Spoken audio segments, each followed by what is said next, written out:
Քո կյանքի երկու կարևոր ծրագրեր, որոնց միջոցով դու կարողանում ես մարդկանց հետ շփվել, հաղորդակցվել, խոսել ու պայմանավորվել եւ կառուցել հարաբերություններ։ Դրանք են քո ծննդյան օրվա ծրագիրը կամ անհատականության, ինչպես նաեւ քո հարաբերությունների ծրագիրը։ Չես կարողանում լավ հարաբերություններ կառուցել, երկարատև եւ ամուր հարաբերություններ ունենալ, անընդհատ կոնֆլիկտային իրավիճակում ես գտնվում, նշանակում է չես անցնում քո հարաբերությունների ծրագիրը։ Միևնույն ժամանակ չես ճանաչում ինքդ քեզ, այսինքն քո անհատականությունը եւ անձի դրսեւորումը, թե որոնք են քո բնավորության ուժեղ եւ թույլ կողմերը եւ ինչպես է անհրաժեշտ առհասարակ դրսեւորվել կյանքում։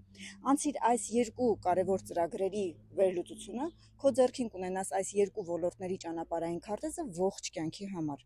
Ուզում ես չէ, որպեսզի ճիշտ կարողանաս աշխատանքային վայրում մարդկանց հետ հաղորդակցվել, մտնել տուն եւ քո կյանքի ուղեկցի հետ ճիշտ հարաբերություններ կառուցել։ Ուրեմն այս երկու ծրագրերը քո օգնականներն են։ Ունեցիր այն ճանապարհային քարտեզը, թվային այն ցուցումները, որոնք հենց քեզ է ցուցված, եւ կկարողանաս առավել հանգիստ ապրել կյանքում։ Իսկ խնդիրների բախվելու պարագայում արդեն ունես լուծման ուղիները։ Պատրաստ ես անցնելու այս ճանապարհը, ուրեմն տեսանյութի մեկնաբանության դաշտում ուղարկիր վերլուծություն բառը, կուղարկեմ վերլուծության պայմաններն ու մանրամասները։